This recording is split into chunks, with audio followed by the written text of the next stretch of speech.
right? You can post announcements. Good. Anything else? And the good thing is that you don't necessarily have to speak it out. If you want to use your mic, you can do so. If not, you can just type it in the chat. It is a platform for uploading course materials. Very good, Lisra. So your course content, good. Assignment Dropbox. Yes, definitely. And we're going to look into that in a subject. You can create quizzes and do other assessments. Good, very good, very good. I'll give you about this idea for posting course content and assignments. Very good, Margaret. That. Yes, they can submit assignments and discussion forums. Yes, there is BBC in my yes. It's very good, Anissa. Very good, Tessa. Discussions. All right, so we see uploading assignments. But yes, very good, and also of course by extension grading, right? So they upload their assignments and so on, and they can grade. There's a lot more. Yes, there's a lot more to it that people don't tend to use that much. And I guess, I guess people go with whatever the need is at that particular time, because myeLearning, you could do so much more. You have quizzes, yes, but you also have wikis, you have all these other activities that you can engage your students. Yes, BBC remote lectures like what we use now, and you could record your lectures and even do PowerPoint presentations or whatever presentations you have using Blackboard. So let's say, for example, you are unable to meet face-to-face for a class, or you have some other event that's clashing. You could pre-record your lecture and have record it and have students either download it or view it at a subsequent time. So it doesn't always have to be in real time, but it could be asynchronous, not only synchronous. And Sharon, with a wiki. A wiki, when you think of wiki, you think of like Wikipedia. A wiki is like a web page with a variety of connected links that will take you to different subpages. Yeah. So if you do a wiki, you look at Wikipedia and you search up blended learning. You might see under the explanation of blended learning, for example, you might see the use of ICTs in education, but ICTs might be hyperlinked. So when you click on ICTs, it takes you to another page within the wiki site, right? So a wiki in a nutshell is just a series of connected web pages within an umbrella site. So far, so good.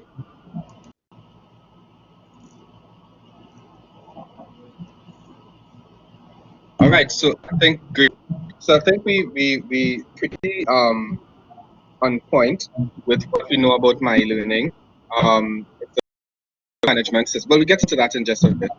So I just wanted to kind of jog your memory to see where we're at, right? So I guess this might be more of a refresher for some people. So some of the objectives for today's session, we're going to spend a very little bit of time on myeLearning, user rules, and so on and so on. But we're going to look more so in terms of editing your profile. We're going to look at uploading content, and then how to assess students' performance using the assignment activity, for example, and then some of the other activities in there as well, right? The discussion and so on. So really, when we think of myeLearning, you would hear people say Moodle. Yeah. So myeLearning is the same as Moodle. That's just the university's branding, our campus's branding of myeLearning, of Moodle. It's myeLearning. So for example, you have Android and Apple. Android, you have different versions or branding of Android phones, such as Samsung, such as what are phone? You have Hyundai phones, you have Blue, I think at one point in time, Nokia, all of these are Android phones, but different branding of Android. So in like manner, we have Moodle, which is a general platform, and then we have myeLearning, our branding of it.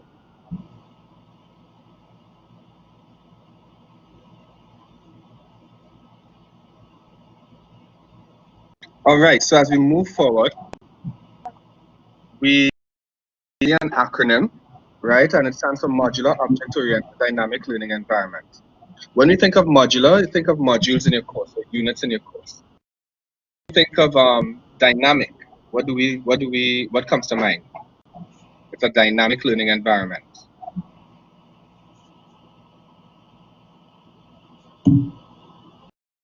Changing. Very good, Listra. And why is that? Why is it not considered a static or stagnant learning environment?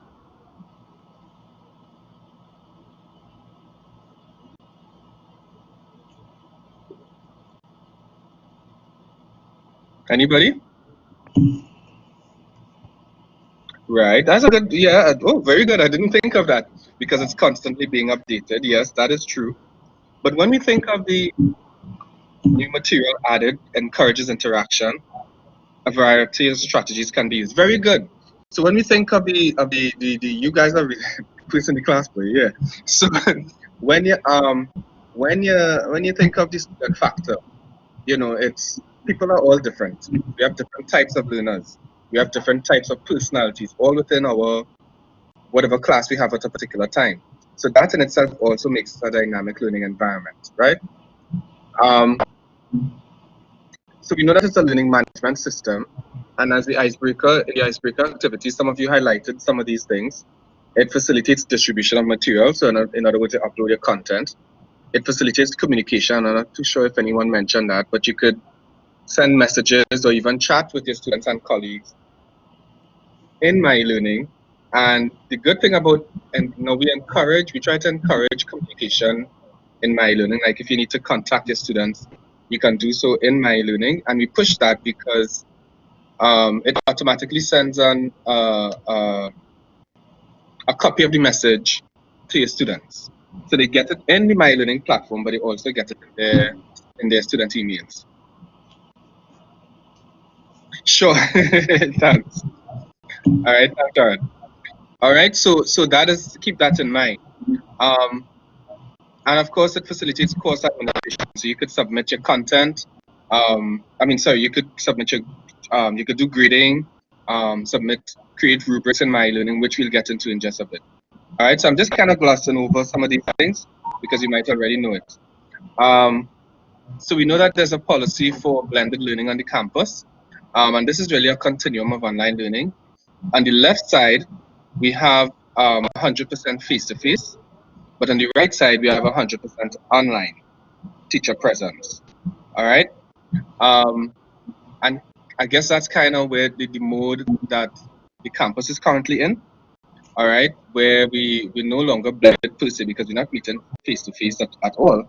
Now everything is online, at least during this temporary period. All right, but I think this is self-explanatory. Any questions on this so far?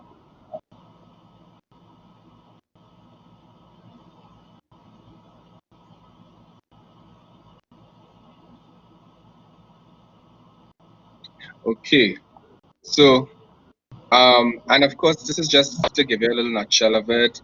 The thing about myeLearning is that it's very, very, very big on interaction. So or collaboration and that kind of thing. So you want to make sure that, and this is not just for this current end of term assessment kind of thing, but generally, it's a space where it facilitates interaction, right? So active learning. Students learn by doing, so they have to either create things, submit things, interact with each other, that kind of thing. So it cannot be, again, as I think Listra mentioned, it's not a static environment.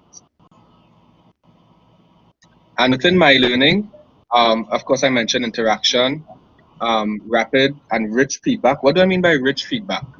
Anybody?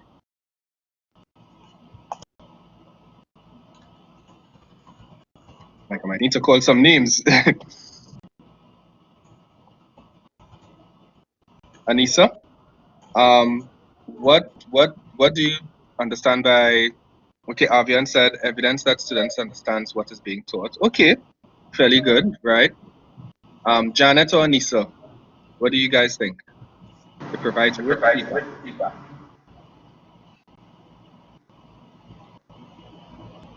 Anissa? I'm not sure. I'm thinking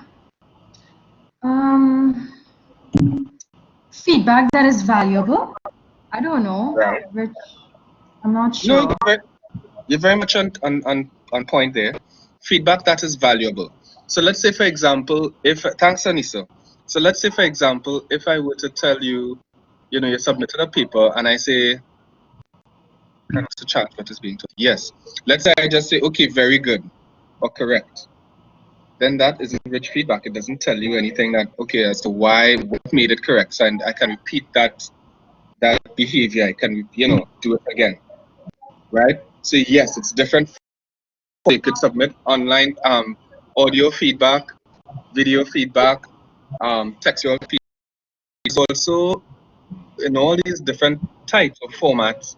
You want to make sure that it's fundamental or substantive feedback, I should say, right? And it's not just very good, poor. You want to give comments as to why this was incorrect, why this was correct, what you liked about this. Yeah. So keep that in mind.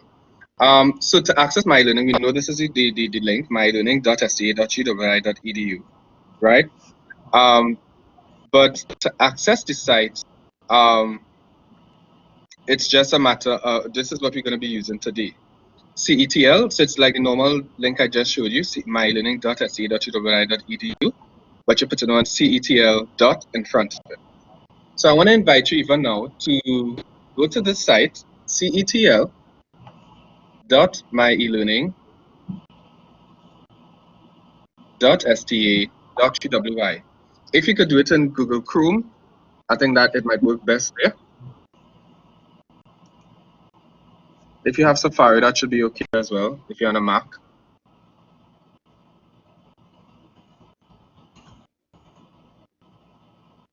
So you're going to CETL. Let me just put the link for you. I should put it in the chat, so you just click on it, all right?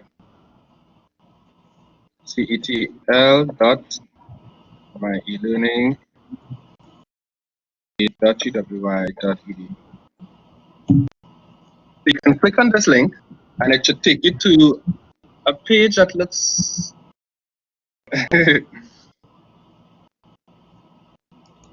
all right. Is everyone there? It's a CETL login page.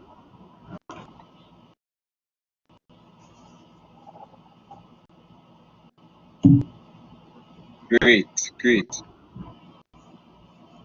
So the way I did it, I tried to use your normal staff accounts, so it's less passwords and stuff for you to remember. So try logging in using your normal staff normal myeLearning credentials. So if it's you use your staff ID number and whatever password you normally use to log in. So let me know if you can get through. Arlet is in. When you get through, just right, good. And he says in. Laura, you're in, good. And Tessa, you're in, good.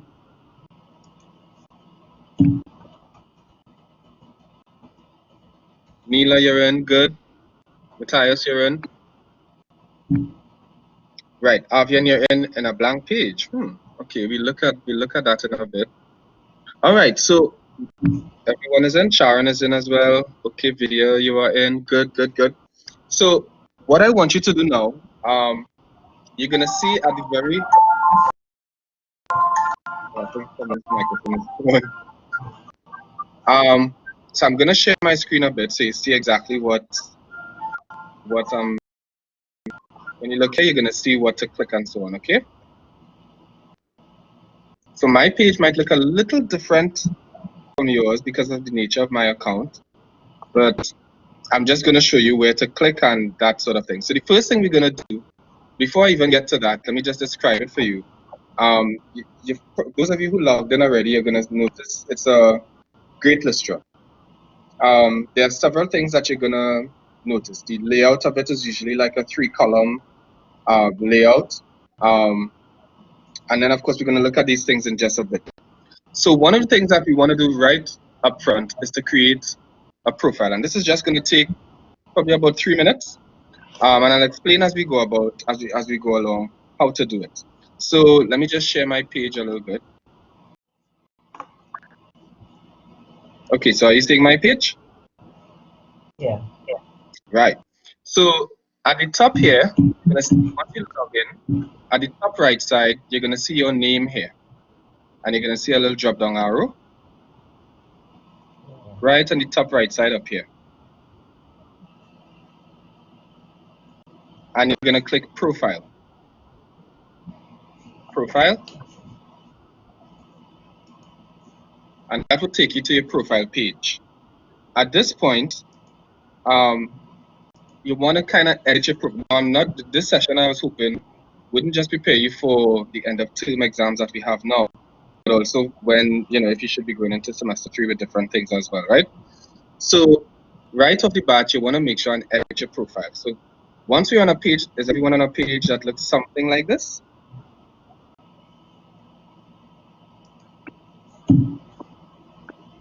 Right, good.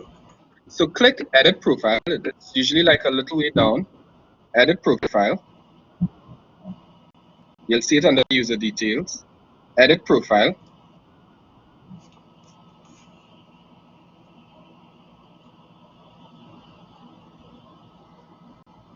Right, when you edit profile, you're going to see some things there.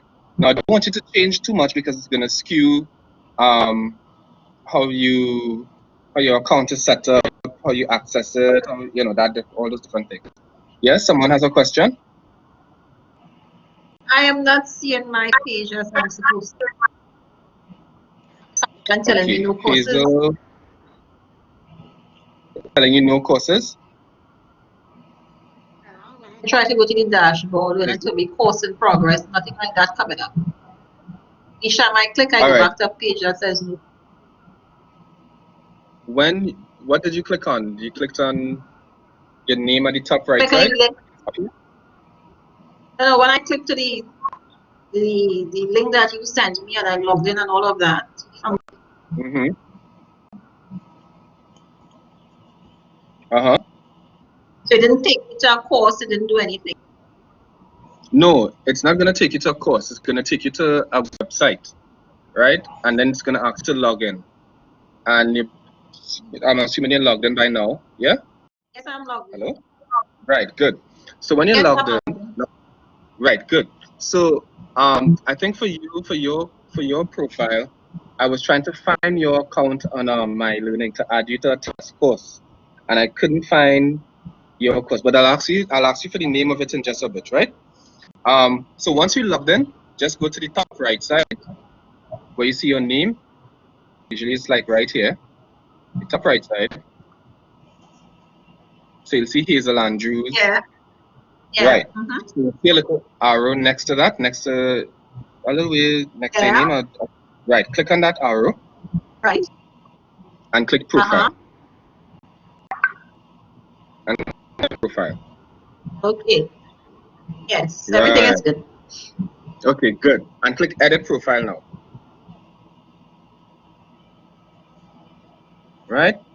So once you click Edit Profile, you're going to see a page. Very good. So you're going to see a page that looks something like this. I want you to scroll all the way down to the description. Scroll to your description.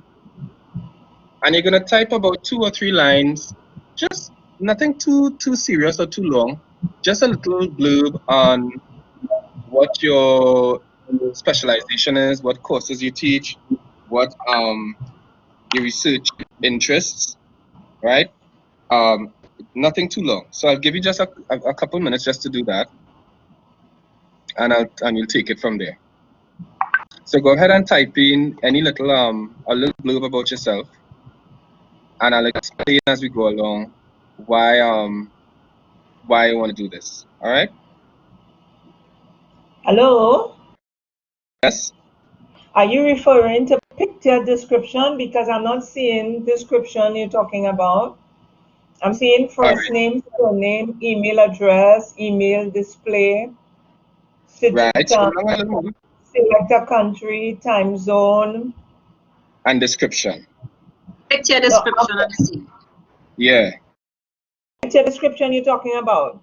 That's the only description I'm seeing. The zone, I am seeing use a picture.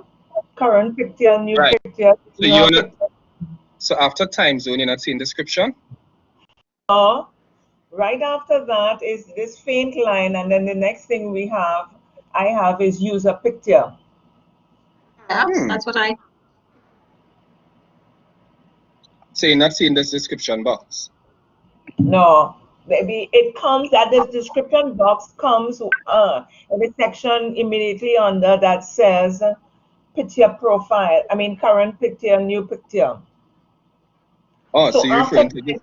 there is nothing else other than user picture and picture description. And then it goes on to additional names, interests, optional. Oh. Yes, that's what I am seeing. That's what I am seeing. You're seeing that as well. So you're not Yes. seeing. So you're not seeing under select country time zone description. You're not seeing that. That's correct. No, no. Immediately after time zone, you have user picture. Right. So I'm agreeing with her. Oh, this is interesting. I think Laura, Arlette, Sharon, you are seeing, right? You are seeing what I'm seeing. Okay, that's okay. That's okay. So here's what we're gonna do. Everyone should have. I think you would have gotten an email to bring. If you have this little description box here, go ahead and type in a little blurb. For those of you who don't, I'll probably have to go and troubleshoot it with the myeLearning team with regard to that anomaly. All right. But if you All right, don't, so if you need, so once you, go ahead. I'm just double checking with you because I'm taking a note what it is we have to ask for those of us who Sure. don't have that description on the time zone. On the Right. time zone, we need to have A description. just description, right? Yeah. Yeah. Description is missing from under time zone. Right. I got you. And in this description, you just put a little blurb about yourself. Now, the reason you're doing that is because, in the online environment, I guess you might have heard or experienced it yourself that, it's very easy to feel isolated or, to fall away, so to speak, in the online environment. So this is one way of trying to create what we call a community of learners. So students know that, they could identify with you, or you could identify with them in some cases. In terms of academic and career advice, research advice, that kind of thing. So it helps you build a better rapport with your students, not just those in your class, but even those who may want who may be desirous of graduate supervision from you. All right. Now, the next thing you want to do under user picture, for those of you, well, everyone should have the user picture. Yes. You see this little, says everyone seen this little box with an arrow in the middle? Yes. Right. Good. So what you want to do is, now there are multiple ways you could go about it, but I'm just going to show you the fastest way. Is that okay? So the fastest way is really just drag and drop. So I know you got the email to, everyone has a profile, digital profile picture? Yes. In a flash drive on your machine of some No. sort, anywhere? No? On my desktop. It's on your desktop. Okay, good. So pull up the folder where you have your desktop. So just open a folder and go straight to your desktop. And then you're going to drag. Let me see if I could find an image here.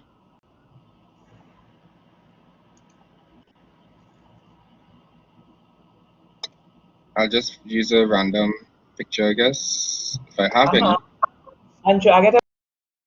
And drag it into the blue arrow. And you would notice that the box starts to light up when you begin to drag it. Right. I did. Got through. Oh, you got it? Perfect. Yeah. So you notice here it's lighting up for me. Notice it's lighting up a little blue. And red now blue, that kind of thing. So once you drop it in there, right, you scroll along a little bit. You don't have to put a picture description. Yes, I do. Oh, it's asking you to do that? There's a little, rectangular box and just outside says picture description. Right. No, you don't have to fill that out. You could leave that out. Okay. So what you want to do is everyone uploaded their pictures.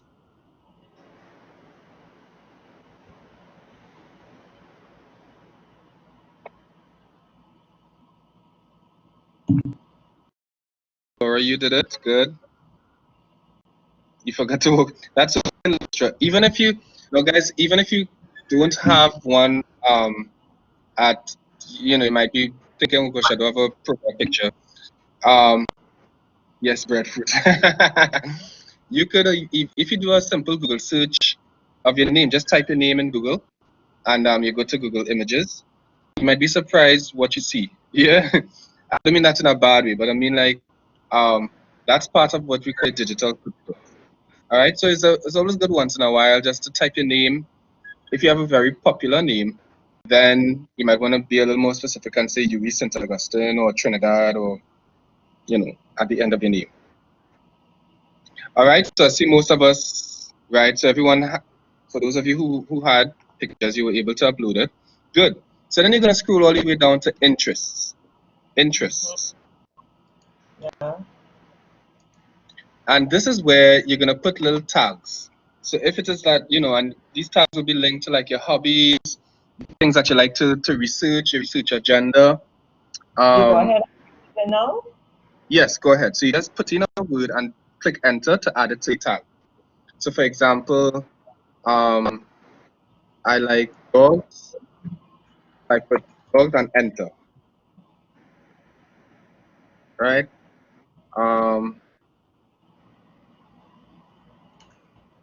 Online teaching and learning.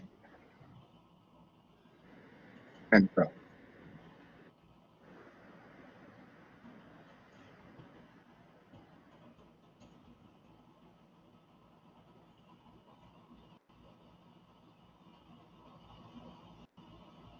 Right?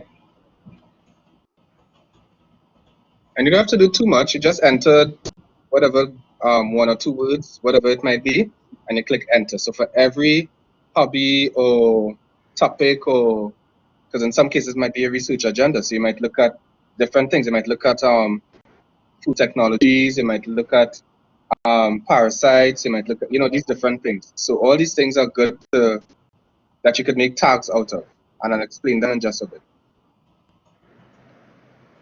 I'm not seeing that interest list that you said will drop down in that box thing. Oh, it's right under. So remember you were seeing picture description? Yeah. Right. So you should see under that. Right. And under yeah. You click on interest. Now when I click interest, I get something saying list of interests. And when I click that question mark, enter your interest one by one. Yeah. So in the space tags, just enter any one or two things that you're into.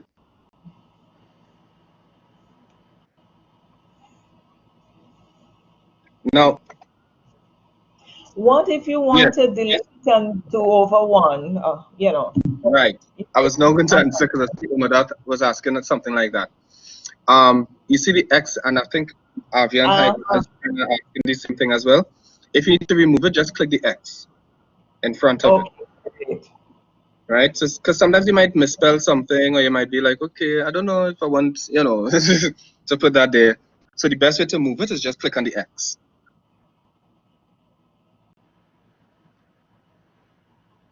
Oh, okay, great. Right. I like to hear that song. Oh.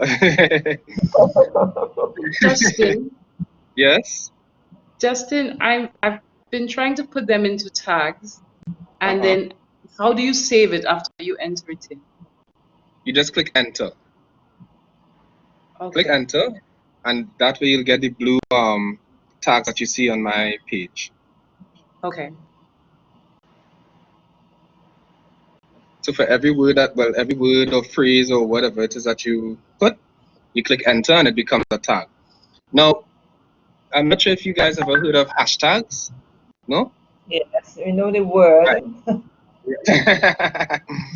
Hashtags are really a way of seeing what is trending, what has gone viral, and when we say viral, what has become more popular, what is being followed, what is being researched or looked into. Now, in this context, these interests function almost like hashtags. And when we when we say, so you can click update profile, and you'll see exactly what I'm talking about.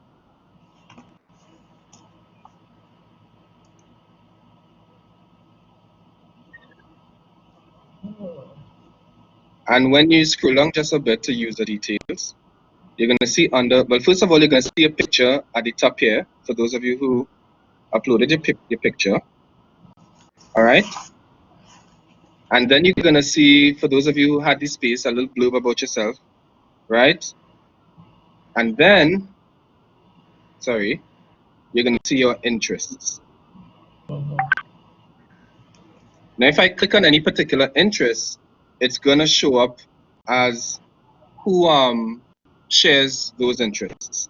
So, for example, if I click on, let's see how many people like blended learning.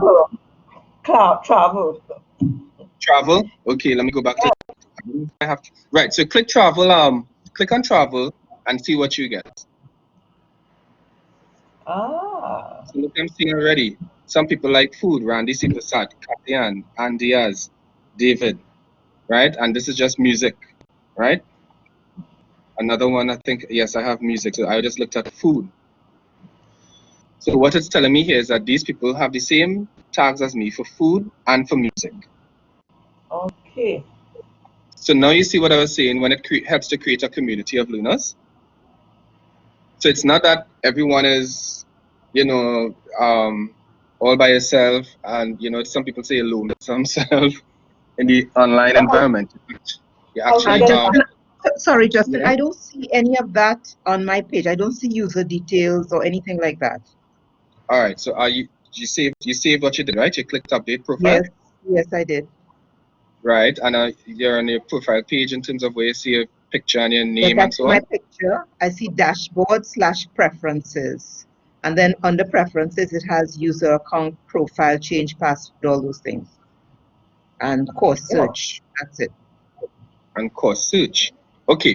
Go up to the top right side, and just click on profile here. Right, and once you click profile, it should come back up to that page. Okay, great. All right, got it. Nice. Thank you. Right, no problem. Right, Tessa, just go to the top right side, and click on the drop down, the little arrow next to your name there, and click on profile.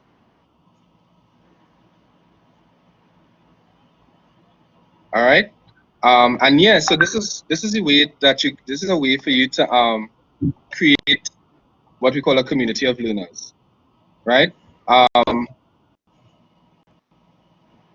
Just get that back. Right. So, any questions on this so far?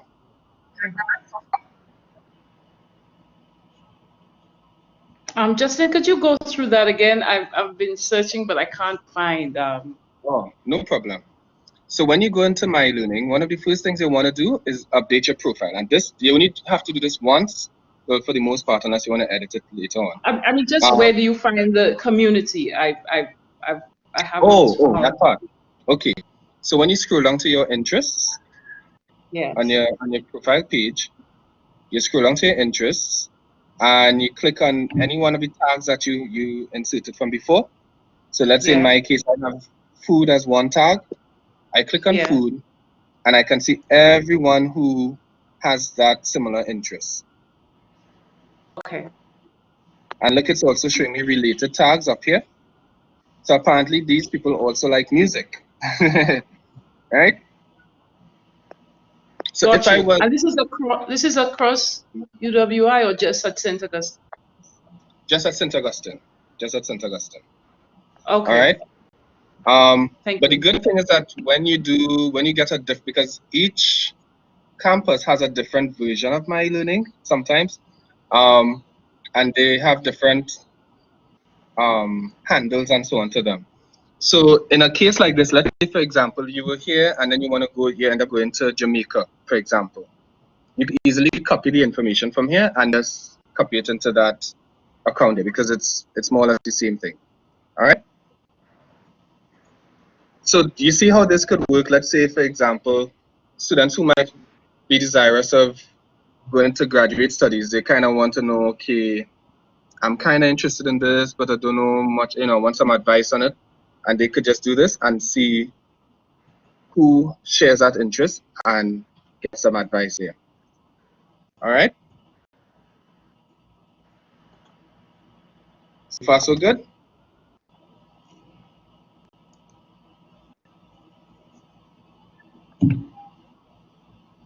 Yes, got you so far. All right, great. So let me just bring back up the PowerPoint. So I think the next thing we're going to... No, you go to your dashboard now. Go to your dashboard. Ah, so that is to my left. Click left. Yes. And I forgot to show you guys the top. You see those links that you have at the top there? I guess when I go back into the site, you'll see it. We call it the breadcrumbs, where you see a dashboard and some other links that might come to the right of that. We call that your breadcrumbs. So we'll get back to that a bit. So, breadcrumbs. You know, like the story of Hansel and Gretel. Oh, like breadcrumbs on the table? Yeah. Okay. Yeah. When they taught it to me, I laughed a little bit because, they said it's like Hansel and Gretel when they left a trail of breadcrumbs when they went into the forest, so they'll find their way back. Those are really for. They show you where you are or where you're at and what are the different pages you just came from or that will take you back to your dashboard eventually. And I'll give you an illustration in just a bit. So just to bring us back on course, so we just looked at the profile, and so you have an updated profile right now.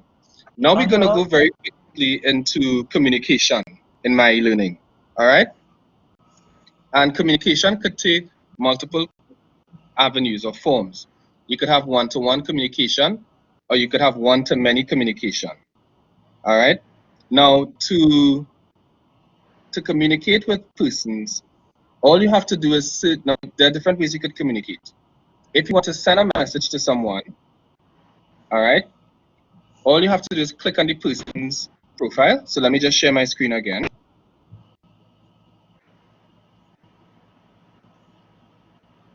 But I'll explain it in the meantime. You have to click on the person's profile and then just share, just click on send message. So I'll show you in just where you're going to find the file. Right. So let's say you will go back to your profile. And let's say you want to, Umadat, I hope you don't mind if I'm using you as the example, right? So let's say so click on one of the interests that you have.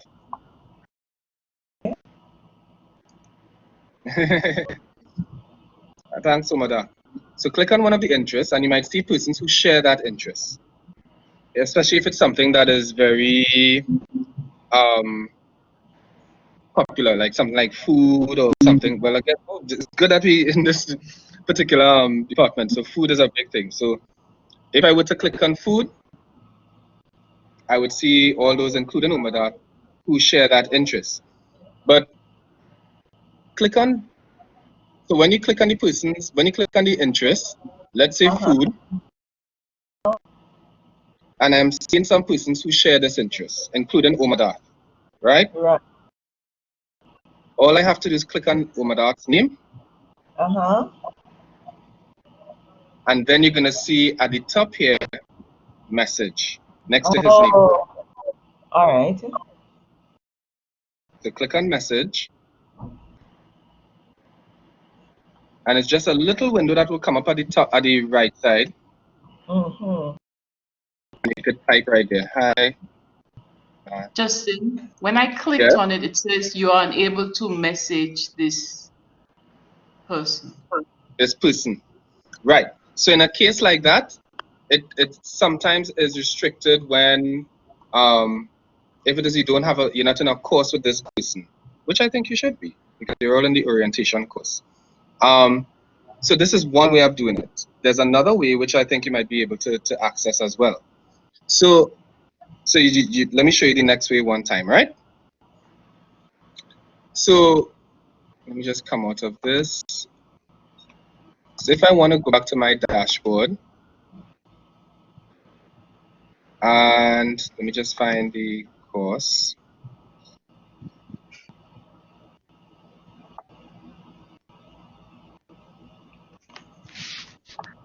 All right. And let's say I wanted to, let's say you are in your course, right? Now everyone has a test course, by the way, so I'll get you to look for those test courses in just a bit. So I have some people in my course here, right? And I could even search persons in particular. So I have, let's see if I have that here. Right, so I have Umadat here. I could do the same thing. I could click on his name and message him. All right. Do you mind going over it again? You went through it a little too quickly. Okay. No problem. But that's all right. It's the same process basically. When you go, so I'm just saying when you go to your course homepage, right? okay. So this is my course homepage. You would always see you have participants here. Get to your course homepage. Right. So your course homepage, you would see it when you log in. Well, in the live environment, I don't know if you guys are familiar or heard about like the course enrollment keys and these different things. Yes, a little bit. So to get access to your course, you're gonna have to set your live courses. Sorry, you send a message to, you send an email, you fill out a form actually. I could put the form in the chat box if you'd like. Let me just find it for you. All right.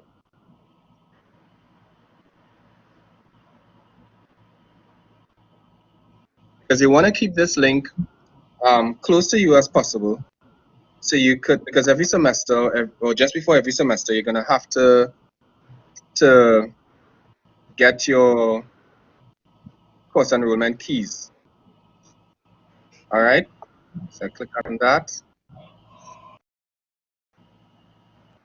So this catalog. So I'm sending you straight to. So you wouldn't have to go and search for this. So let me copy this link for you and put it in the chat. So this would be one less thing you have to worry about. Okay. So for those of you who have, even as you're approaching final exams or what final assessments for the semester, you want to make sure you have access to your live courses, right? If you don't have access to a live course shell, you need to use this link to request it. All right, and it's a very short form. You just put in your name, your course code, course name, the semester, and that's it. So there's only like 5 things you need to complete. And if it's like more than one, if you have more than one course under your portfolio, you could put all those courses there as well. You just add a course, right? Now, once you fill it out, you should get a response within, well, now I think at least within 24 hours, you should get the course, the enrollment keys, all right? And then when you get the enrollment keys, you go into myeLearning, you search for your course, click Enroll Me, right? I hope you're making notes of that process. So Just go, after you have. Hello? Yeah, just back up a little bit from after you have the key, you requested the key, right. You go it, and what next? Right. Once you request the key and you get the key, go to myeLearning. Somebody could type it in the chat for everyone to see. So the first step is to fill out this form. Second step, well, by that time you would have gotten your enrollment key. So the second step is to go to myeLearning. Right? When you go to myeLearning, you log in and so on. Thirdly, you search for your course. Now, to search for your course, I know I digress a little bit, but I think it's important that you know, right? So you wouldn't be left hanging when you have to go and do the live thing.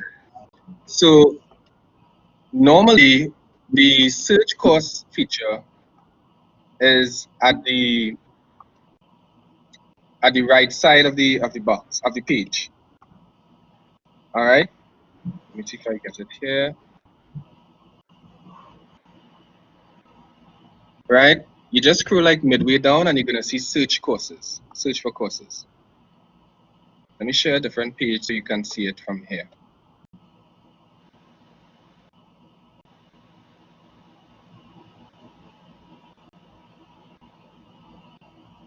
Right. Just give me one sec.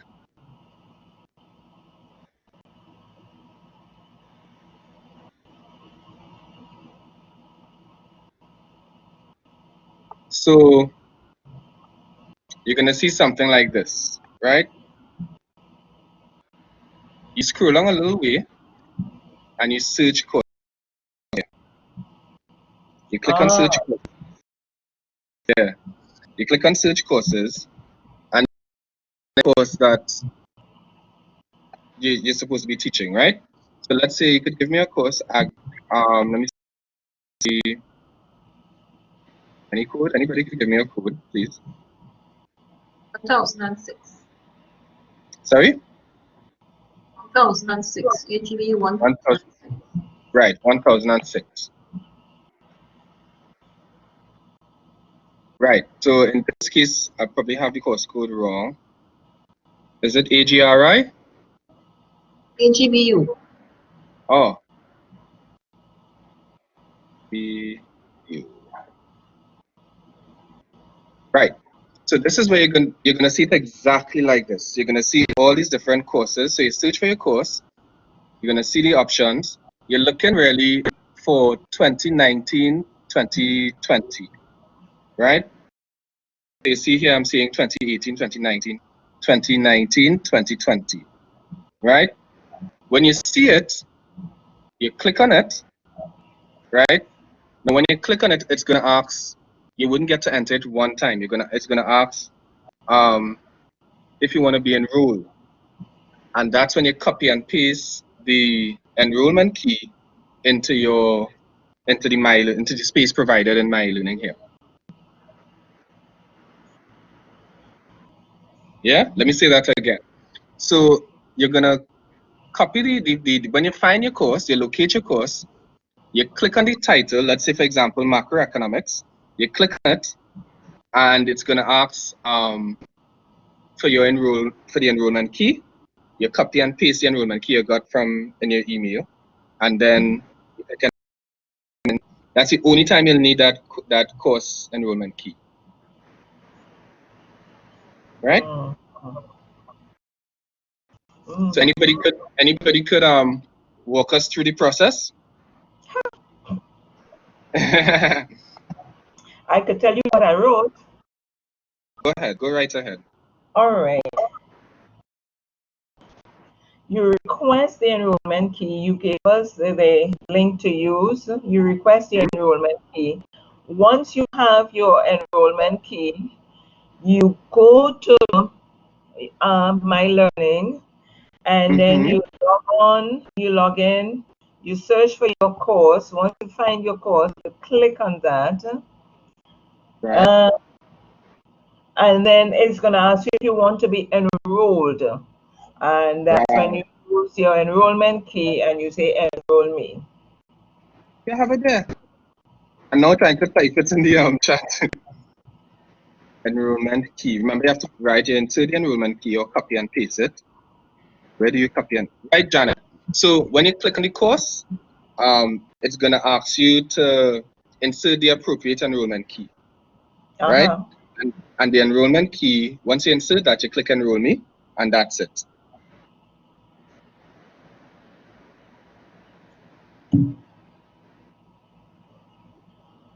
So I just put these steps there for you. So you can feel free to copy and paste it if you want, right? It's I think a 6-step process, right?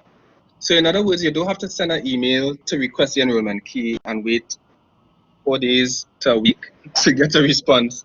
You fill out this form and you should get it within 24 hours or less. right? And yeah, and that's how you get the enrollment key. All right.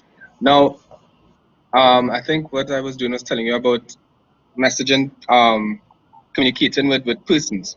Once you get the person's name, all right, it's easy for you to then go and connect with the person. So let me just finish off that point and then move on to my learning activities and resources. So I'm just trying to clear the screen. All right, so you should be seeing my screen now. Good. So once you have access in your course now, I was saying that you look for participants, right? You click on it, and you're going to see all the persons who have access to your course.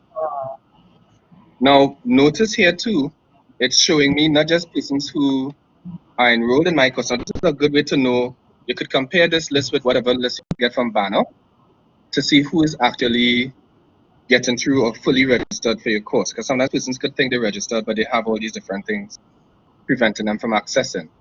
Now, in addition to that, you could see who, when last persons accessed your course, right? So for example, I could see that, let me go down here, Listras Evans James, she accessed it quite a while ago. Lisa Finch, she accessed it some other time, right? So you get to see when last students accessed your course or how recent, right? And this is just normal data that you might want to look into. So for example, Omar Dath, 10 minutes ago, he accessed the site, right? Yeah. So Yes. this is a good way for you to see, even now where you're not seeing students in your physical class, this is a good way where you could see how many students are still actively engaged in your course. Yeah. Question. Like where Sure. I am seeing never by Nasser and never by Patrice. Right. Can you click the student's name and tell them, here what, you're not working? How do you, what do you do? You're on point there, girl. Oh God. Very good. That is the whole point of this.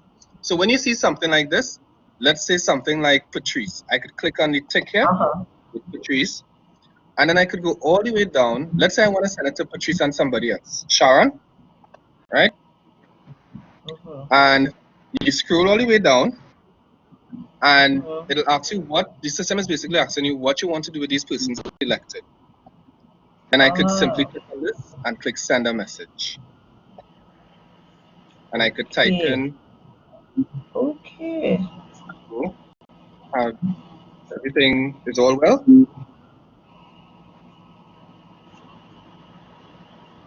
I noticed you have not yet accessed the course. Do you have, oh, please contact me, right? All right. And you put your little thing. And now, the good thing about this is that it goes, not only, they wouldn't only see it in my e-learning, and to see it in my e-learning, you see this little red thing here, like a quote, you'll see a number in it here. This is where you could go to see who, so you see I just sent a message to Patrice, to Omada, to Sharon, right? So this is where you will go to see who sent you a message. Right? Or to see different chats, the threads that you have in there. Any way to personalize it, Justin? In terms of the look and feel of it? Like if you're sending. I didn't hear the whole question. If you're sending. If there are, let's say, 5 students who are not showing up, any way to personalize the message you're sending? Oh, you mean in terms of that you could just make it like an individual thing? Yeah. Right. So this message, even though it's 5 persons I'm messaging, they don't all see the message that, they don't all see who I'm messaging to, if that makes sense. As they are concerned, it's just between you and that student. Okay. It's personalized. Does that answer your question? Yeah? No, I was asking if their names could be in there, but I think if that's as good as we can get, then I guess that's as good as we can No, get. you could make it even more personal. If it's one student you're sending a message to in particular, then you could insert the person's name and say, well, you know, hi, Sharon, I noticed that I didn't see you today in the course, actively engaged in the course. Is everything okay? That kind of thing. So yes, you can make it personal. But in a case like that, you probably would be sending to one person at a time. You know what I mean? Instead of like a group of students. I understand. Yeah. So you have one-to-one communication in that regard, where you send it to one person. You have one-to-many communication. All right. And in your course page, you have one to, when I say, no, you have one to, let me break it down. So you have one-to-one communication, which is the personal thing we just spoke about. You have one to some, in other words, like just about 5 students out of your whole class. And then you have one to many. I know some and many could be the same thing, but when I say many, I mean the whole class. All right? And I'll show you in just a bit. So here's what I want you to do. Go to your dashboard using the breadcrumbs. So you see the breadcrumbs here? Go to your dashboard.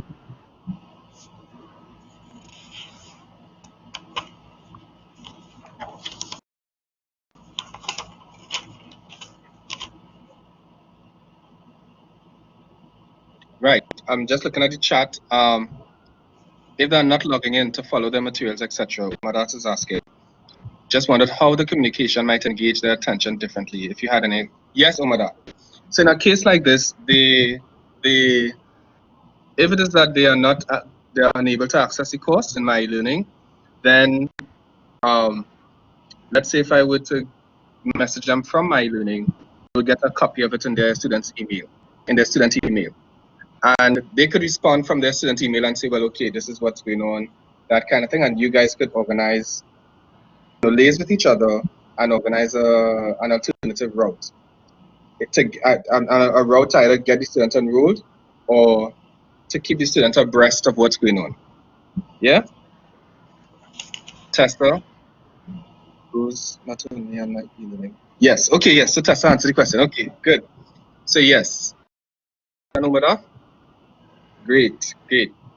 So as I was saying, you go to your dashboard. Just 1 minute. Why am I not? Why does my page not look like yours? Right. So your page wasn't. My account is a little different because it's more of an administrative account. So I'm gonna see a lot of things. But once you go to your dashboard, are you seeing any courses on the dashboard? Like a course with your name on it? No courses. Right. So go to, remember, this is a good opportunity for you to search for a course. So you should see on the right side, I think, you scroll along just a bit and you click search for courses. Right. And you're going to type your name, whatever your name might be. So I'm going to my course. The first thing you want to do, now let me just back up a little bit. Is it that you're going to have groups in your, is it a group project or just a individual project? If you have time, you can share one is a group and one is individual. Okay, good. No problem. So here's what we're going to do. We're going to set up, now for you to have a group activity or assignment, you're going to have to create the groups first, right? Let me just check the chat to see what's going on here. Right, Umadat said he has individual. So most people have individual, correct? Okay, no problem. So I'll show the groups after then, all right? So good. So the first thing you want to do is turn editing on, right? Turn editing on, that's just the the cog icon here, the kind of wheel here. You click on that. By chance, let me pause a little bit. Do you have access to your course site, your live myeLearning site? Yeah. Because if you would like, we could do it together and then you just hide it from your students. Yeah? Would that make sense? So you could create it here and then tweak it while you have the chance to ask questions and so on. And that way you could leave with this assignment somewhat intact, this project. Right. So I'll give you a couple seconds just to go to your normal myeLearning site. So go into myeLearning.sta.ewi.edu.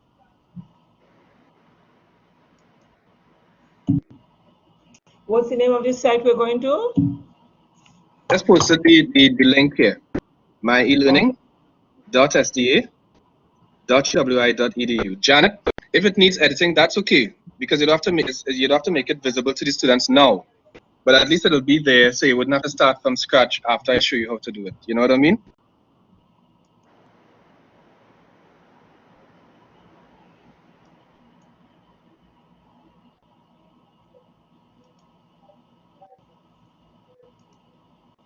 So let me know when you guys are logged into this site and access your course.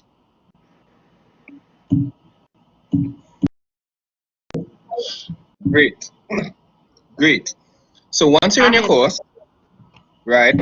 So I will do it in my course and you could follow for your course as well, right? So great video.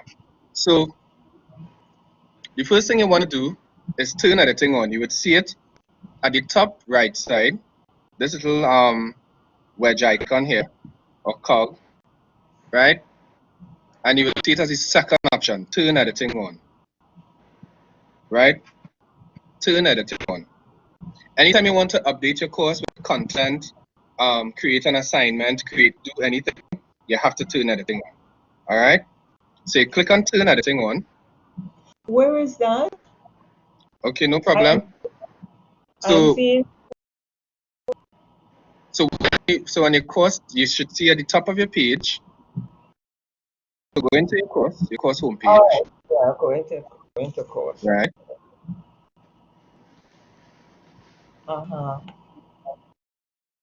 Right. So you're in the course homepage, right? Yes. You click on this little icon here. It's usually right under your name or your profile picture. Right. Click on it and you're going to see edit settings, turn editing on, turn editing on in your. You're going to click on turn editing on.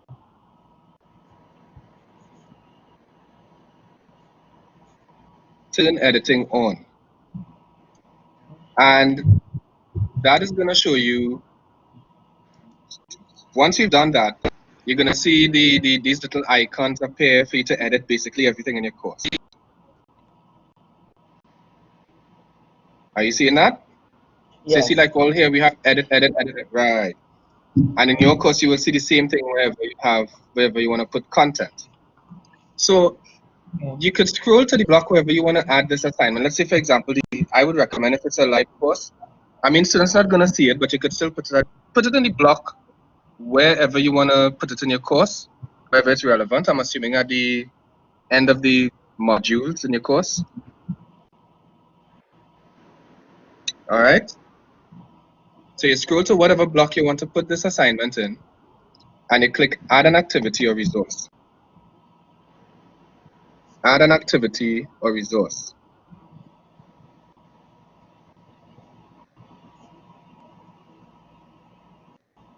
So you see a window that pops up like this with a kind of, I don't say a split thing, but yeah. All right, good. So now let me just walk you through. There are two types of assignments, right? And I know you have this project coming up. Now you have the regular assignment, which is at the top here, and then you have also what we call the Turnitin assignment, right? In your live courses, you're going to see it as well, the Turnitin assignment. But the only difference between the two is that an assignment only detects, well, Turnitin is a detection plagiarism. a plagiarism detection platform or software. But it only recognizes text, right? If it's a project that has diagrams and pictures and graphics and all these different things, then Turnitin wouldn't recognize that, right? Which is why I would want to use the regular assignment. Does that make sense? Yes. You would just repeat, please? Justin, let me just add though that the general recommendation is to use Turnitin as much as possible.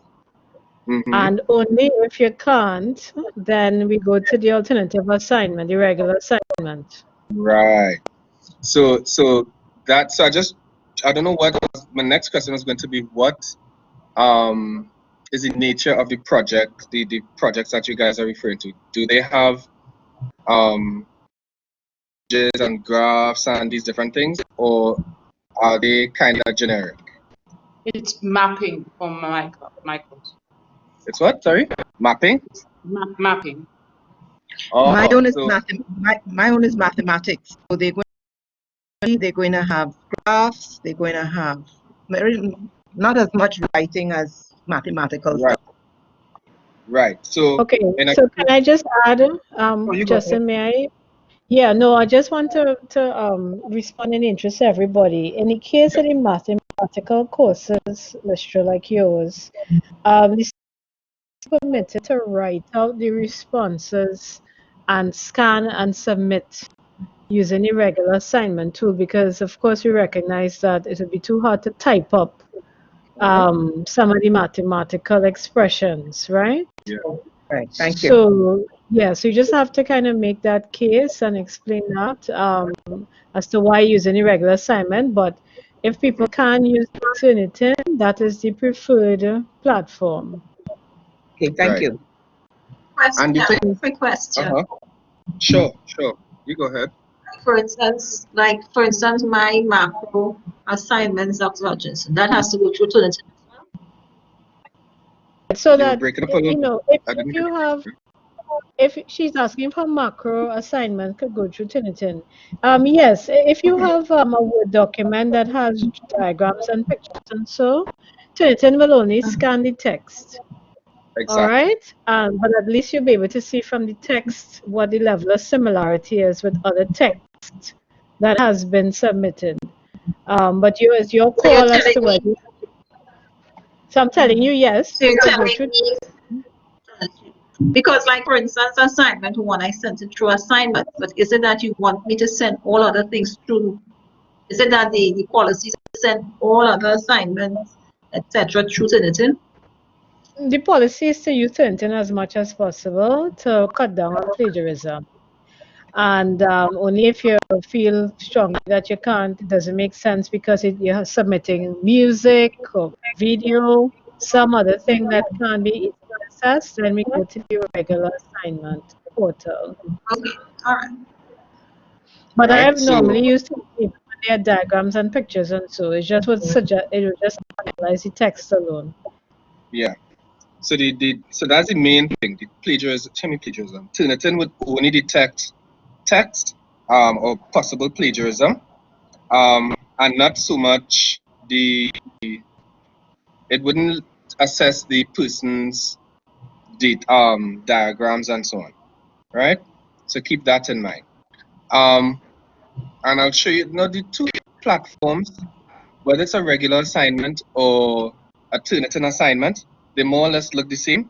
So I'm just going to show you very quickly what both look like. Is that okay? Yes. All right. Maybe we start with the Turnitin, since that's the policy. Right. So I'm just going to show you. Let me just switch screen because I have both screens up with the Turnitin and one with the regular. All right. So let me go with this one first, the Turnitin first. And so with this assignment, you basically click add an activity or resource, and you're going to see in alphabetical order. You're going to see Turnitin assignment. All right. So you double click on Turnitin assignment.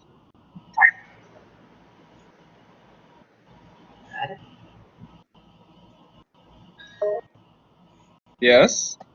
I see we have a question.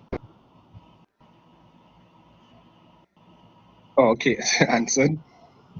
All right, good. So, so is everyone seeing a page like this?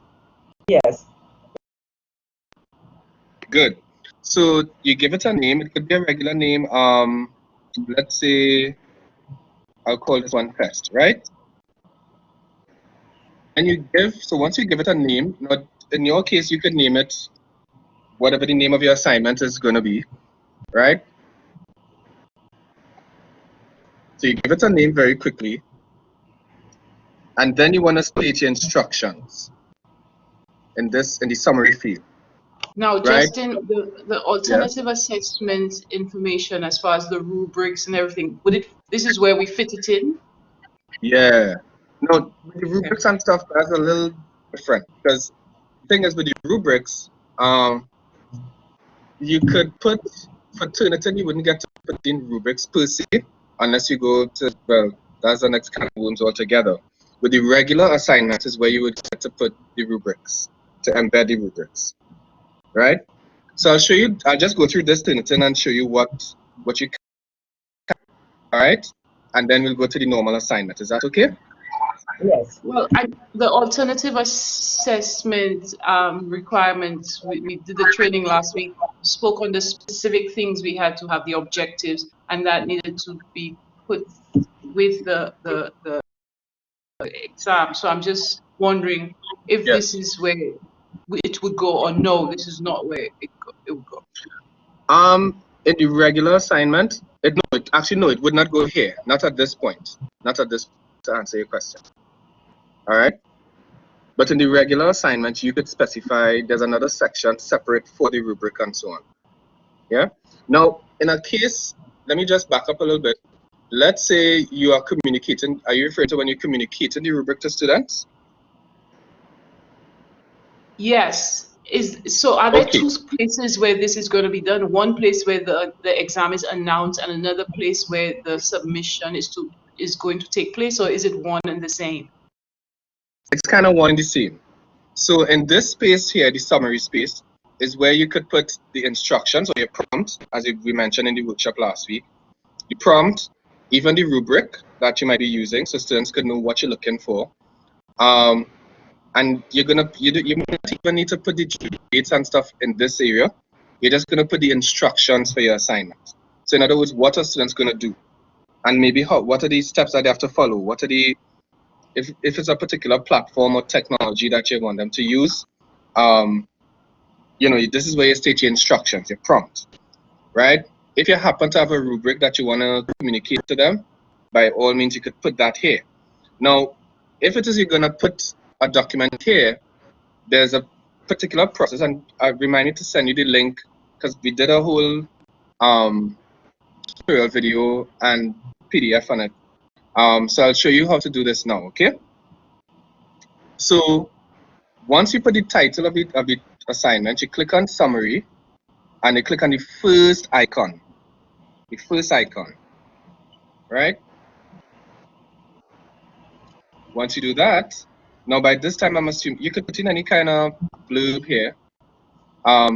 Please answer the following questions on X, Y, and Z. For further information, if it's a case study project, then and you feel that you want to attach your case study to the assignment instructions, this is how you're gonna do it. Okay. So you put the instructions here, and you highlight whatever text, because the way Turnitin assignment works, you can't really make it like an attachment. You have to hyperlink it. So you highlight the words that you want to make hyperlink to that case study, for example, and you're gonna click on link. That's on the third row down in the icons ribbon. So far, so good, guys? Yeah? Yes. Right? You click on link, and you're gonna see this here, create a link, enter URL, or browse repositories. Now, if you happen to have this in your Google Drive, by all means, you could put the link there, but just make sure that it's shareable, right? If not, I would recommend, and this is just my advice, first of all, you click open in a new window, right? Then you're going to click Browse Repositories. Browse Repositories. When you click Browse Repositories, you could, now this is just showing the recent files I uploaded into myeLearning courses and so on. If it's a brand new file that you want to upload, you click on Upload File, right? Upload File, and then I'm going to choose, well, basically search for the file. So when I click Choose File, let's say it's this, I click Open. So you see it's there. This is the title of the file, and I click Upload.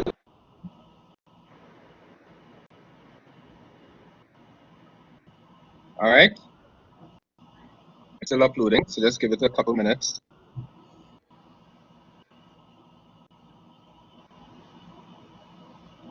All right, and it's fairly easy to do. I mean, once you have this you state your instructions, you highlight whatever word you want to hyperlink to attach a document. Let's say you have your case study and your rubric. Please click here to view the rubric, and you highlight here, and here we have it. So we see it's highlighted here. Now notice it's hyperlinked because when I hover over it, you see first of all it's blue, and when I hover over it, it's underlined. What I want to do is also make sure that students see it. So what I try to do is highlight it, because when it goes into Turnitin, everything shows black unless you hover over it. You wouldn't know it's a hyperlink. All right. So I change the color to blue and underline. All right. Then I scroll down just a little bit and I go to submission type. In this case, sorry. Oh, I thought I heard someone saying something.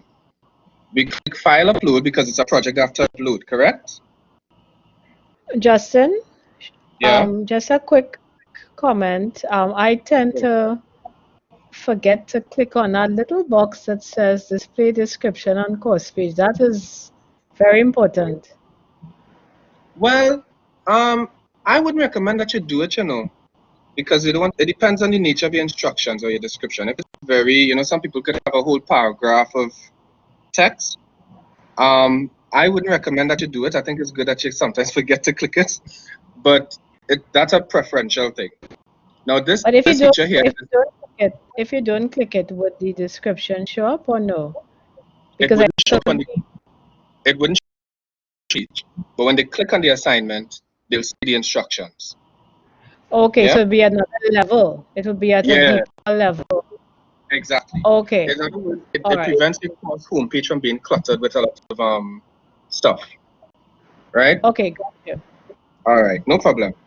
So we go here, and I'm assuming it's a file upload. It's a project that you have to upload, right? Some file, whether it's an Excel, PDF, a Word document, right? If it's a one-part file, I recommend that you keep it as one part. If it has several subsidiaries or subcomponents, then you could ask the student to make the subcomponents all in one document, if you know what I mean. So you have part A, part B, they submit one document, right? Because sometimes it could be a bit confusing when you have multiple files being uploaded, right? The maximum file size could stay as is, because this is the site limit, right? Allow submission of any type, that stays as is. Display original, let me know if I'm moving too quickly, right? Display originality reports to students, yes. Right? And anybody, I think you know why we want to do that, right? Anyone knows what the originality report is? That whether they plagiarized or not? There we go. It's the report basically, to show them, okay, you got you plagiarized, right?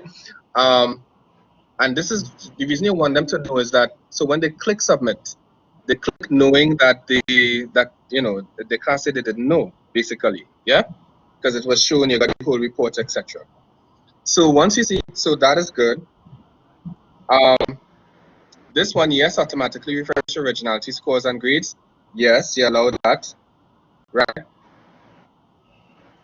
And you could go all the way down. Now you could leave this unticked, set values as assignment default. You could skip that. Go straight to grade. And you could set how much this is out of. I tend to leave it as 100. Yeah. I tend not to fill with it too much, but you know, you could see it, you could use it as you see fit. Let's say if I want to switch it to 40.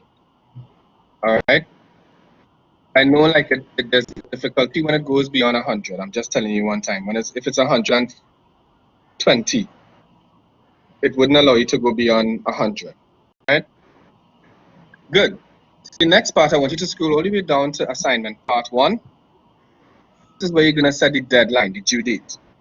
Now, according to the bus policy or directive, you have to give students at least 2 to, I think, 7 days to complete or submit these assignments, right? So in this case, and it's so funny that myeLearning by default gives you at least a week to submit, so that will work perfectly for you. Now it's set to day, month, year, and then the time. Now the time is a 24-hour clock, right? So you're gonna see from 000 or whatever, 0 to 20. Let me go down a bit. Sorry. To all the way to 23, right? So let's say if I want to make this available from now, right? Due date is next week, and I could put it to, sorry, let's say next week, right? And I could put this as 59. So in other words, by 12 o'clock, they need to submit this by next week, right? The post date, I tend to leave as the start date. So in other words, it's the 24th of April, sorry. And I can leave it as that. Good. So far, so good, right? Yeah? Yes, Matthias? Yes.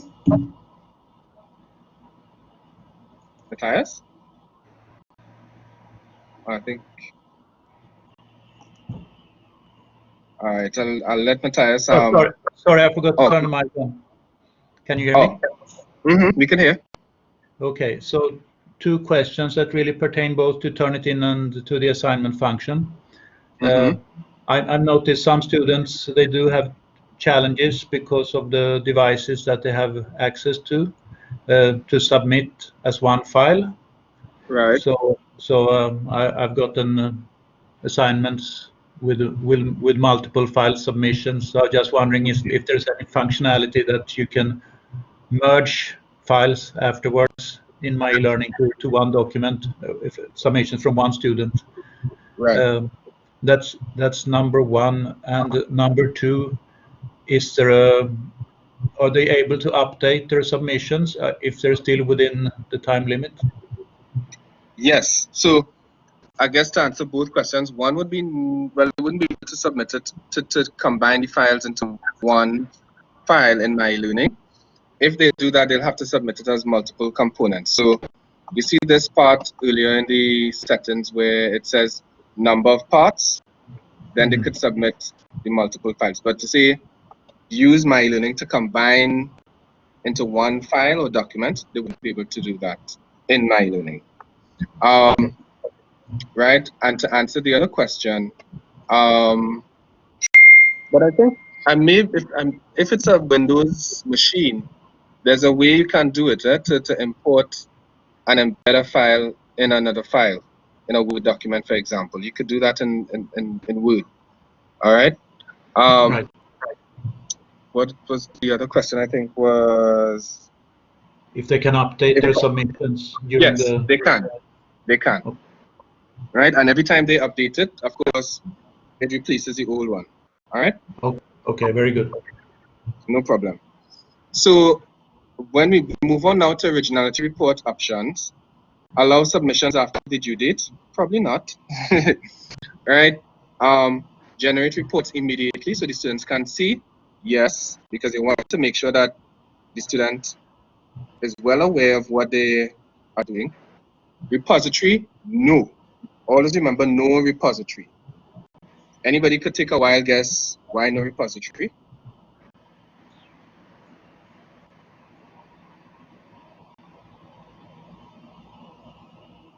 They could probably access it and see what others have done and copy.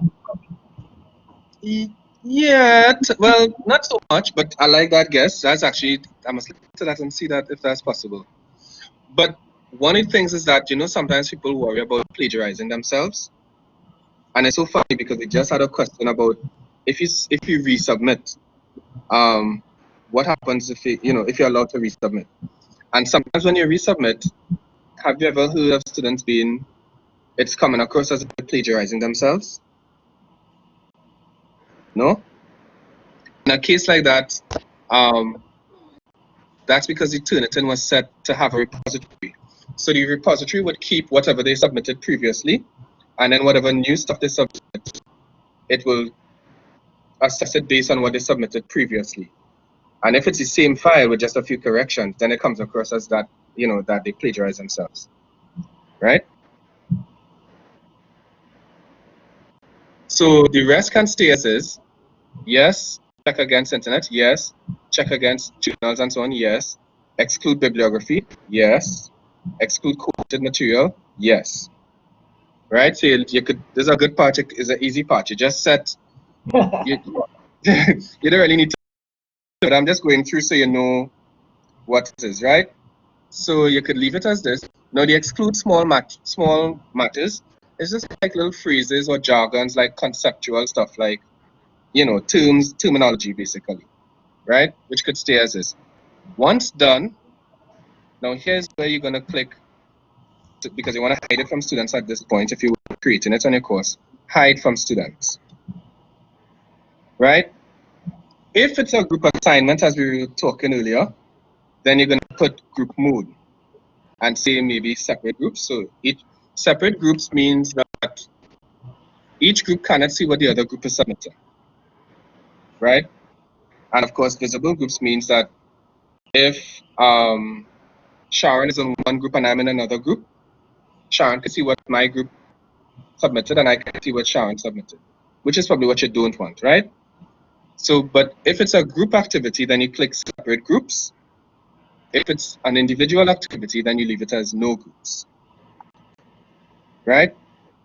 Then you save and display. Does Turnitin pick up when students copy from each other? Yes. Like if two students give exactly the same answer or almost the same answer? Yes, because one of the things where I was saying yes, it was saying that to assess it based on previously submitted student papers, right? So it will assess these students' submissions based on any work that they submitted, not just that student, but other students submitted previously, right? Previously, but for the same assignment? Yes, that's what I mean. Like if a student for the same assignment, if the students like let's say if Matthias and I submitted for the same assignment but at 2 different times. So let's say I submitted this and then Matthias submits tomorrow. Then when Matthias submits tomorrow, it's gonna show that he probably, there's some similarity between what I submitted and what he submitted. Make sense? Thank you. Yeah, and then of course you'll see the similarity here. So this is what it looks like, the Turnitin assignment. Notice here, summary. Please click here for further information. Let's say this was the case study. It's a hyperlink, so the student can click here and it takes them to the instructions. All right. Let me just close that off. So that's just a random document I used. And you would see what each student has to submit in their courses, in the inbox. Now you would see here, first name, last name, of course, title, submission, the paper ID. That is something that Turnitin generates automatically. Submission information, and most importantly, the similarity index. This is where you're going to see, now with Turnitin, it's color coded. So if it's red, normally it's 90% and above plagiarized, comprising of plagiarized material, right? I think once they're in the green, it's usually less than 15%, I believe, less than 20 or 15%. Now you would know, you being the content specialist, the field specialist, you would know what is permissible and what is unacceptable, right? Normally, I think 10% is the maximum. I may be wrong, but the university regulation. But that's something you want to be mindful of with this. All right. Any questions on a Turnitin assignment? Okay. I'm not too sure if I'm jumping again, but when you get this assignment, how are you getting it off here? Students submit to after.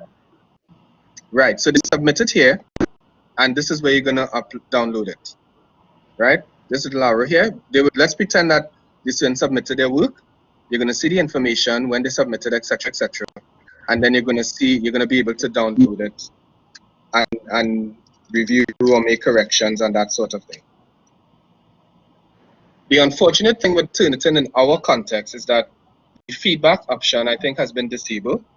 So you can't give feedback in Turnitin. You might probably have to do just what you said, download the assignment, correct it or whatever, and then provide feedback to the student. But then in the case of an online exam, in the case of these current and the term exams, you're not going to see how to, I don't think you really should be given detailed feedback, because remember that would be tied to their final grade and so on and so on.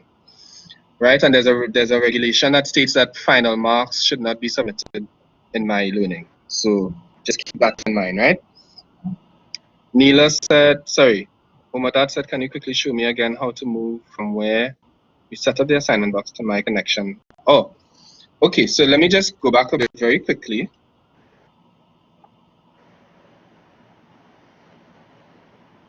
I'll just go to the edit button. So Umadad, when you click Turnitin assignment, I was showing here when you just give the title, you state your instruction with the prompt, right? If you have a document that you want to refer to in this, you might want to hyperlink and say, click here for the case study, right? Or click here to see the rubric, right? Do you remember how I went through that? The third one, the third arrow, the third row where you have the things. Nice. Right. Then you click open a new window, browse repositories, and it will show you the file that you want to select. All right. Oh, you are at the end of the screen. Okay, good. So I don't have to show you this part again. So let me just come out of this. And we will just want me to review the settings for you, right? So I think, were you up to this part? Will we set the deadlines, the dates?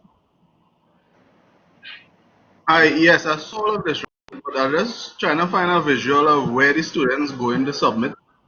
Online until you showed us how to set the dates and so on. Right. Good. So let me save and display, because here's where basically you just set the parameters of your thing, right? Let me just make sure this is hidden from, yes, it's hidden. Good. So save and display. Now what students will see is, now because I'm hiding this from students, if I change my rule to a student, you're not going to see it, right? But what students are going to see is a submission button, right? They click the submission button, they submit, it'll be somewhere here. They click submit and they upload their document. When they upload the document, Turnitin will... Hi, quickly. I think maybe you should go back to your front page so that they could see what it would look Oh, like on the home okay. page. Okay. So let's go here. And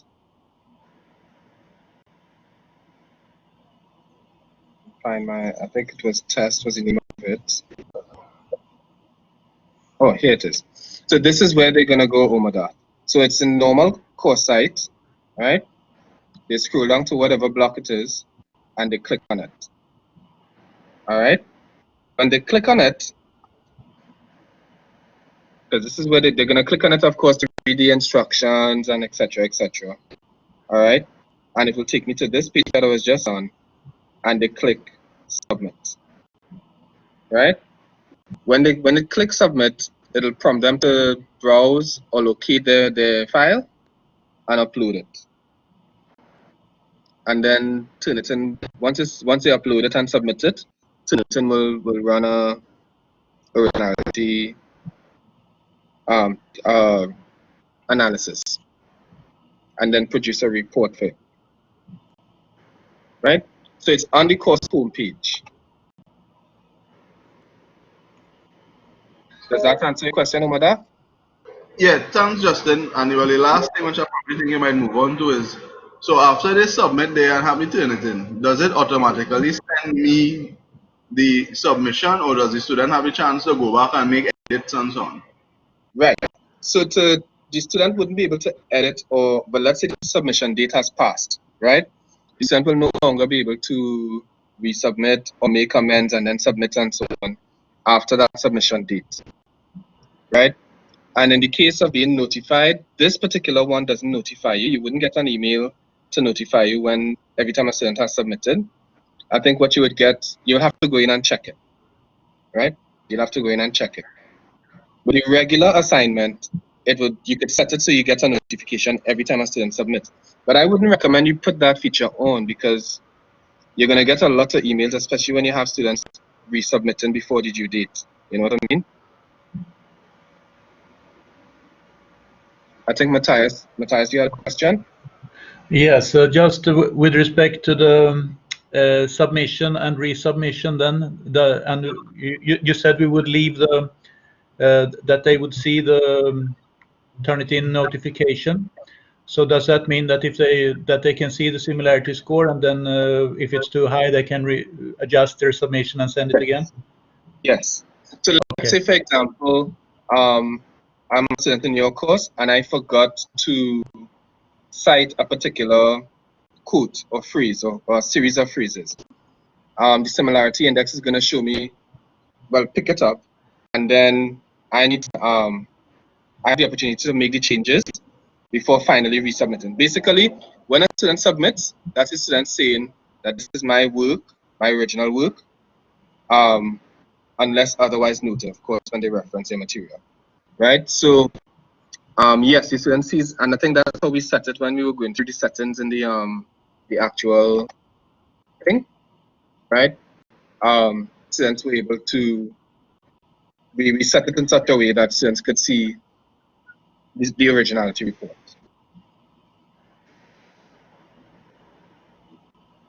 Colleagues, just a quick add-on to that. For the final exam, students are going to be asked to submit a declaration form along with their submissions indicating further with a signature that it is their work. The idea of whether they are allowed to submit more than once or not, we will have to discuss this further. Because it leads to certain complications with people adjusting what they've written and so on. So that part is be up to individual lecturers depending on the circumstances, but they will have an additional submission as well that they need to do. Okay, thanks. But yeah, so you might want to think that process out, right? Because you don't want people to submit one version of the assignment here and then another version elsewhere. So keep that in mind. But so you're definitely right there, Sharon. I'll just gloss over very quickly what the regular assignment looks like. I'll show you what the settings are like. So you see, for those of you who have different types of assignments, all right, this is what one might look like. So in a case like this, you put the name of the test. Notice it looks very familiar with the Turnitin assignment. You put the name, right? It could be final project, etc., etc. You put the description, right? Just putting some stuff there, right? Then you scroll down. Now, the difference between this one and Turnitin is that you could put more than one file or folder, but it'll come as an attachment. Yeah. Remember that when you're looking at updating your profile, all you have to do is drag your picture into the blue arrow box. It's the same process here, and this is what it looks like. Right? And then that's it. You set your due dates, you set your submission types, make sure it's file submission, right? The feedback types I leave generally,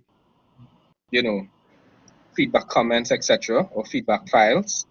Feedback files means that you could download their assignment, make corrections like track changes and so on, or make comments, and then resubmit it back to the students.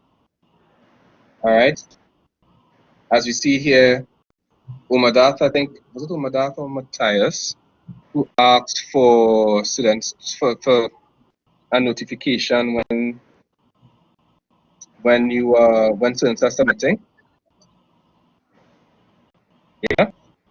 So even for these final projects, which are like the replacement of exams, we have to give them feedback, because we don't usually give feedback for final year exams. Right. That's what I was saying earlier, that you don't want to give too much feedback in this regard. But I was just showing you the features because it was up there. But I was saying earlier that so I'm just trying to prepare for not just now, but for later on when you want to do this in a different context.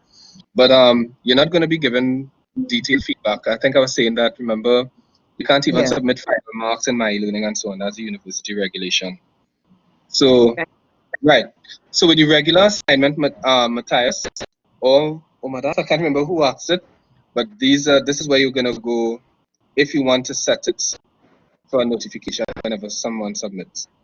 Again, I wouldn't really recommend that you do it, but it's your preference, right? So you see how similar they both look, right? And just as the just as the Turnitin assignment, it appears the same way as on the course homepage. So we see the test, which is what I did up here, and we see the regular assignment, which is what I did down here. All right.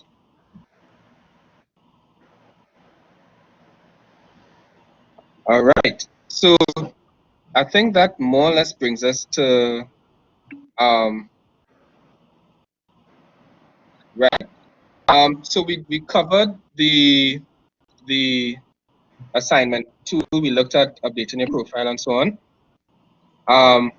Any other questions with regard to your myeLearning project and so on? How could an assignment be set? Let me just take a look at that. Outside the final assignment scenario, how could an assignment be set for one student, right, without being visible to the... Right, you could do that by, if you're doing it, I don't know if you're doing it as a Turnitin, you could do it as a Turnitin assignment or a regular assignment. Of course, you know what you need to do accordingly. And you can you could duplicate the assignment and just put different instructions needed, right?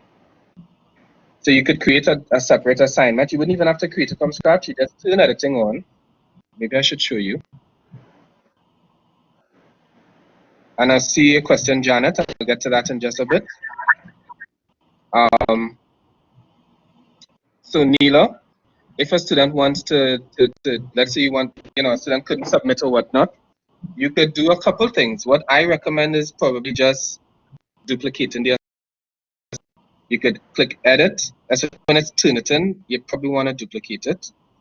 I don't think you want to reopen it for other students to see and try to resubmit.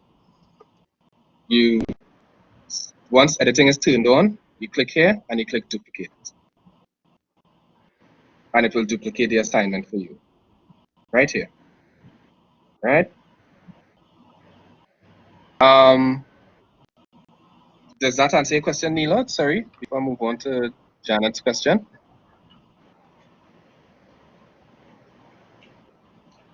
Can I ask a question? How can you duplicate? So for example, I'm teaching 2 courses, and some of the subject material is the same. So you may want to run a test on a particular topic area, which you have run in one course, but you want to duplicate it in another course. How can you pull it in from the other course into this course? That's simple. Well, the simplest explanation, you could just send me an email and I could do it for you if you appreciate that. If you want to do it on your own, there's the thing is you could copy. I don't know if you might be aware, but you could copy course content, like all the content from a previous year, into your current year, right? And Neela, with the duplication of the assignment, you could set a password for it, just to that student, right? Or you could put those students in a group and have them submit for that duplicated assignment. Oh, the password is fairly simple. So let me just show you here.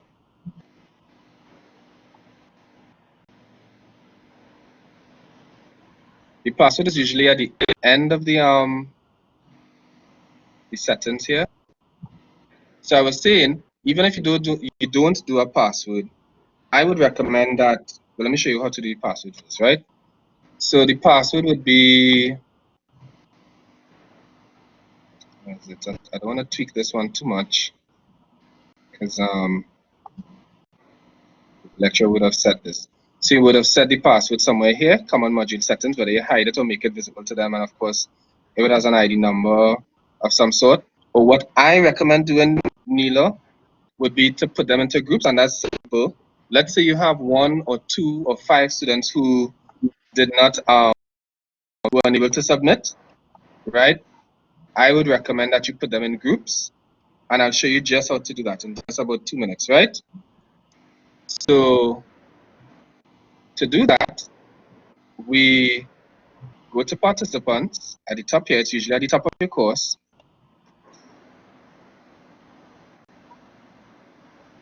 And then you're going to see this little wheel here. This is a familiar wheel, of course, as we know, to edit things. So you click on it and you click groups.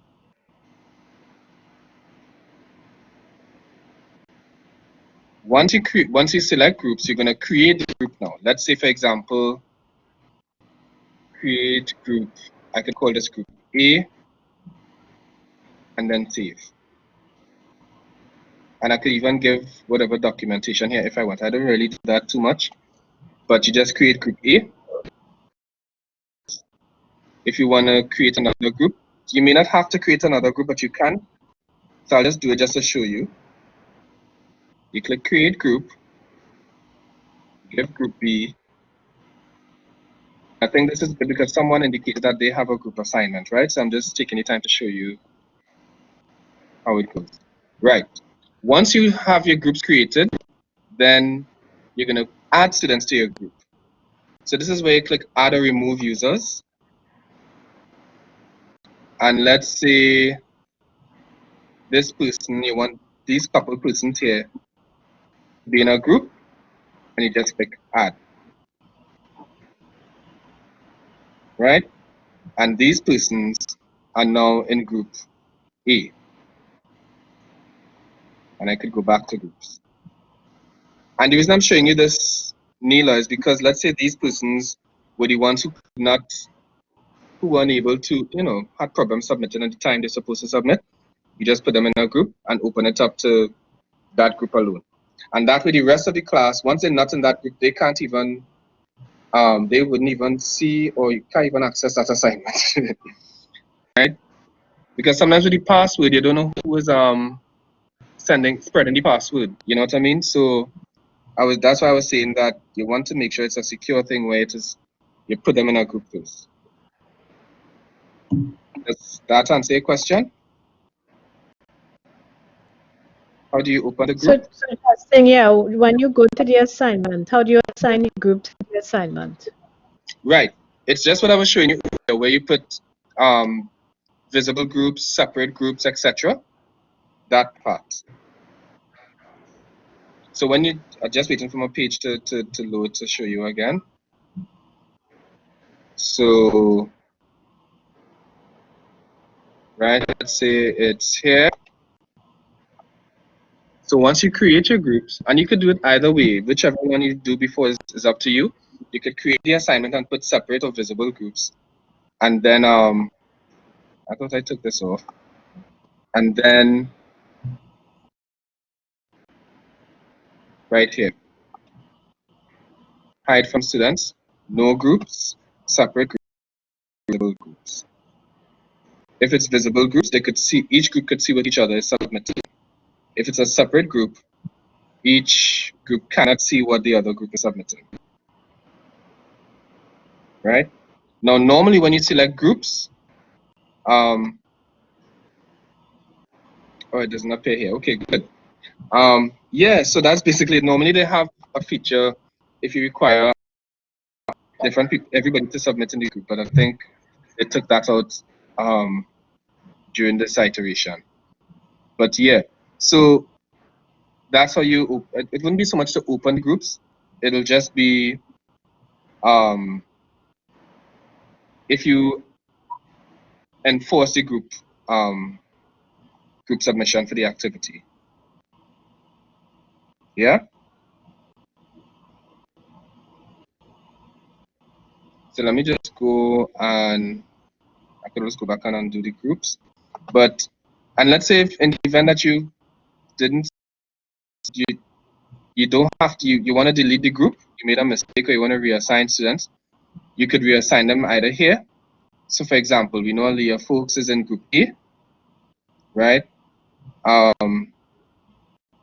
So this one gives you, well, you would have seen this page already, right? Any other questions, guys?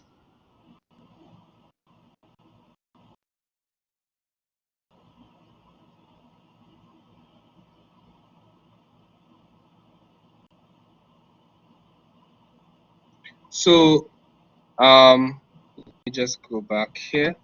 So, no questions, just making sure, no? Is everyone okay?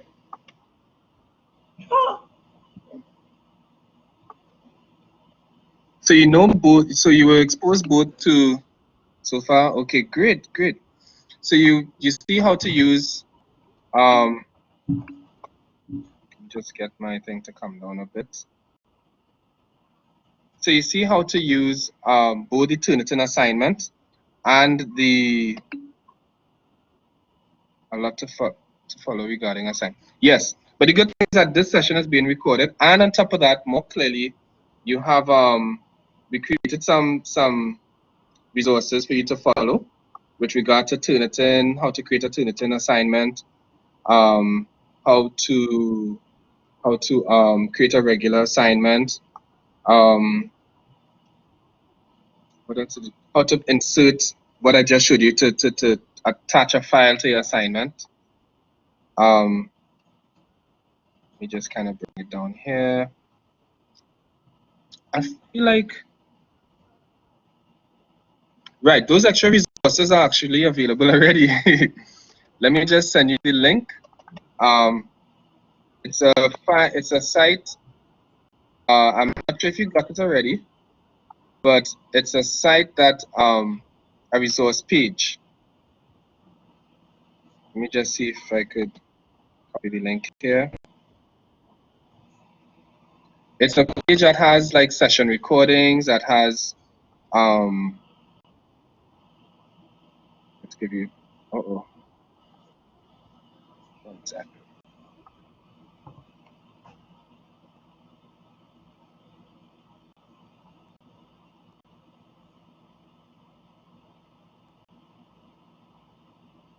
All right. So this is a teaching resource site, teaching and unplanned during unplanned events. You have stuff there. If you go straight to the tab on assessments, I should have sent that link, but alternative assessments, all of that is what I referred to earlier, is there. Let me send this link as well to you so you have a point of reference.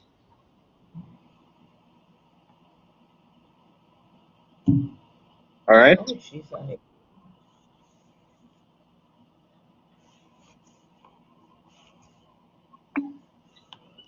Yes, so we're going to wrap up now. Any other questions, guys? So I want to know in terms of when would you prefer the follow-up session? Next week, Friday? Or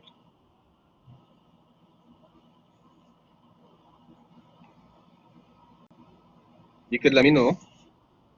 Next week, Friday, same time? All right, Omadat is saying yes. Okay, let's try. Good. Next week, Friday is good for you. Yeah, next week Friday is okay. All right, good. So what we'll do next week is we'll meet to go through, I think, so this covers what you need to cover for, this covers what you need to do for your myeLearning assessments, correct? So you're good with that, right? If you have any questions on what we covered today, you need a refresher, you need a one-on-one kind of walkthrough again, or even if you want me to, you took the initiative to create certain things and you want me to take a review, take a look at it and, tweak it or give you some guidance, by all means, you could send me an email here, or you could send an email to CETL_@sta.wi.edu. All right. And that's all. You'll get help from me, from my colleague, Dr. Diane Thurabin and Kusi, because we work together and we'll make that happen as well, right? Can you put back up your email, please? Sure, no problem. Right? Thank you. Yeah, no problem. So we could set it. What I will do, Sharon, I'll send a registration link for next week Friday. All right, you should get that by between this evening or Monday for the latest, and I'll just set that in motion and prepare for that. Right. I will also send a template, whatever things that you might need to work on, so it'll make the session a little shorter and run a little faster. In fact, I could probably do that now. Think of a topic that you want to create a screencast on. I would recommend that you see if you could keep it to about 15 minutes, right? Any presentation, because you want to start small. You don't want to do something too big that, is a little overwhelming. So start small. It could be an orientation to a course, an overview, a course overview, or a course wrap-up. I think it might be a good opportunity to use your screencast, to give a review of the course, because we're coming on to the end of the semester. So keep those things in mind. Any particular topic or thing you want to address, and we'll take it from there. All right? Sean, you have anything to say? Colleagues, I just want to thank you very much for coming out to this session. I hope it has been very useful. Even for me, I still learned a few things here today, which is good. And I really want to thank you, Justin, for facilitating it. Thanks so much, guys. Glad to help. And if you need any individual help and there's some things you might not be sure of, again, feel free to send me an email. right? Or you could send an email to CETL_BL@sta.u. Either way, I will see it, right?